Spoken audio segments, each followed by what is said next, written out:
Alors, on va rentrer dans la partie technique de cette application qu'on a découvert ensemble et réalisé cette semaine. Euh, Là, on se trouve sur la page d'accueil. On va rentrer voilà, pour expliquer comment ces 30 élèves se sont organisés, chacun en gérant une fonctionnalité qu'on va appeler un microservice. 5 équipes, 5 dépôts de projets Git, 5 projets d'automatisation et de déploiement. À chaque fois, l'application doit être packagée pour vivre dans son cluster et l'ensemble de manière automatisée. On va rentrer un petit peu dans cette application de manière technique. Ici, on va voir l'architecture des différents services qui font tourner l'application. Donc en haut, on retrouve l'utilisateur qui va consulter l'application et puis qui va, au fur et à mesure des pages, interroger différents microservices. Alors le premier, ça va être l'authentification. L'authentification, c'est un service dans un langage de programmation qui sera choisi par l'équipe, chaque équipe pouvant être autonome dans son choix technique. L'authentification qui va gérer une base d'utilisateurs, transmettre des emails pour valider le double factor authentication et dans ce cas-là, déployer un petit serveur webmail qui va conserver les emails. Ce service doit délivrer des tokens de connexion, des tokens JWT qui vont être utilisés et consommés par les autres microservices pour garantir que les flux de l'application sont sécurisés, authentifiés. Ensuite, une fois que la personne va être authentifiée, on va lui demander de générer un avatar. Alors le microservice a pour responsabilité de stocker des images qu'il aura générées avec OpenAI en bas là. Donc les microservices de l'IA qui vont générer une image selon des critères et stocker cette image. C'est le but de ce microservice. L'utilisateur arrive ensuite sur la page d'accueil et il va être dans un écran où il va gérer des quiz, créer des quiz, consulter des quiz. Ces quiz seront stockés dans une base de données. Et lorsqu'on créera un quiz, eh bien, il va demander à une autre équipe, cette fois-ci, qui va générer des quiz selon des thèmes. Et cette génération de quiz va se faire par l'IA également et être stockée pour avoir un certain nombre de quiz disponibles. Une fois qu'on a une liste de jeux et qu'on va déclencher une partie, on va arriver sur une autre équipe qui, elle, va gérer le gameplay, l'affichage des écrans, des questions et conserver les réponses pendant une partie. Et puis, une fois la partie terminée, le gameplay, on voit la flèche, va valider le résultat de la partie auprès du game manager qui aura pour responsabilité de stocker les meilleurs joueurs. Évidemment, tout ça va être consommé par une autre application gérée par une autre équipe qui va gérer le front-end dans une technologie choisie. Dans notre projet, ça a été vite sur Vue.js. Et donc cette équipe va interroger l'ensemble des microservices. Alors on voit déjà là qu'une application éclatée en domaine de responsabilité, ça fait beaucoup de briques logicielles qui ont peut-être chacun leur base de données, leur logique métier. Donc dans ce projet, chaque équipe devait assurer des tests unitaires, une documentation Swagger pour présenter la consommation de leur API, des metrics pour superviser leur responsabilité. L'avatar générateur prenait du temps, il fallait mesurer le temps de génération, l'authentification, le nombre de fois d'utilisateurs créés, les gameplays, le nombre de scores réalisés.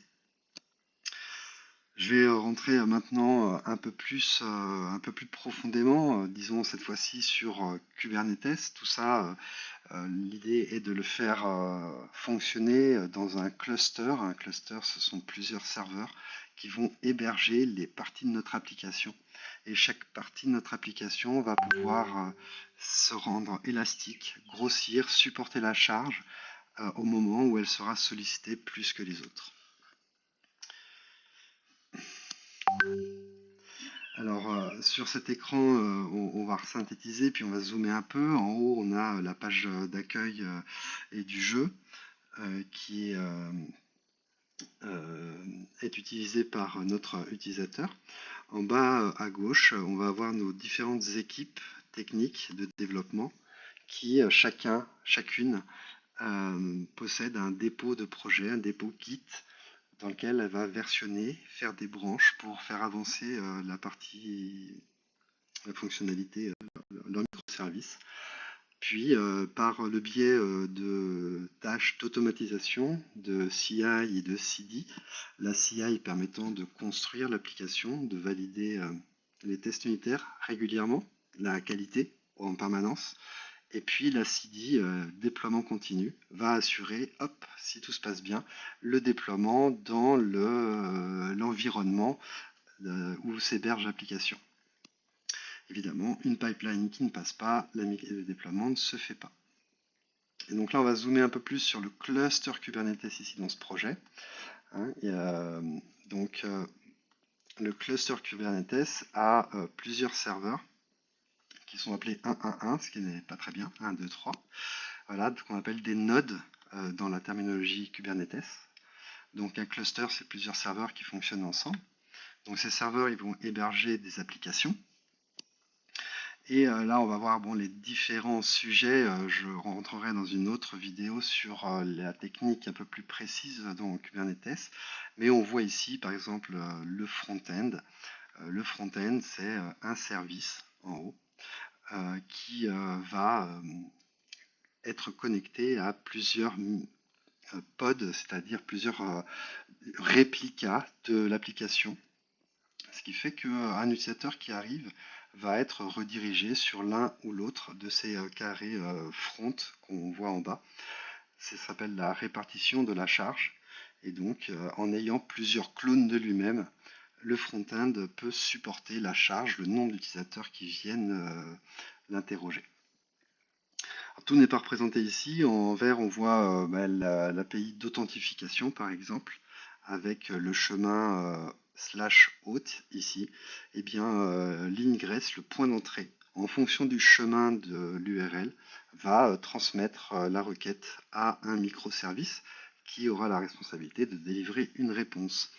Et donc, dans l'authentification de service, ce service-là, actuellement, a un pod, donc un réplica de l'application, et va répondre à un token, stocker l'utilisateur dans sa base de données.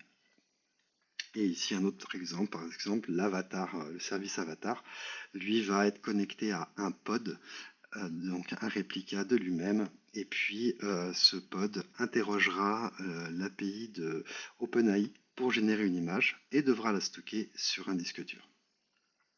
Alors quand on est dans une infrastructure cluster, un disque dur, il faut savoir où il se trouve, s'il se trouve sur un serveur ou sur un autre. Et donc dans ce cas-là, on a un cluster de stockage. C'est un petit peu hors contexte de cette vidéo. Le cluster de stockage, c'est du stockage distant fourni par une technologie de réplication des disques qui s'appelle Ceph.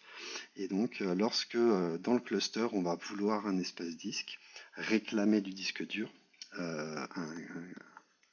un physical volume claim, eh bien, ce disque dur sera fourni depuis un stockage distant. Dans ce cas-là, si l'avatar generator crash ici, le cluster le reconstruira ailleurs et son accès au disque dur et à l'API d'OpenAI sera conservé. On a donc une application qui va être résiliente, qui va pouvoir avoir des crashs et assurer un fonctionnement permanent.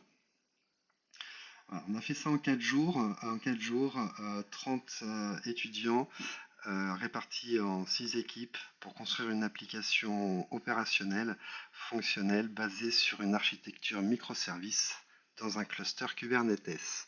C'était le cours DevOps avancé, où dans cette démarche d'automatisation, on a la preuve qu'une bonne organisation permet d'obtenir des résultats probants.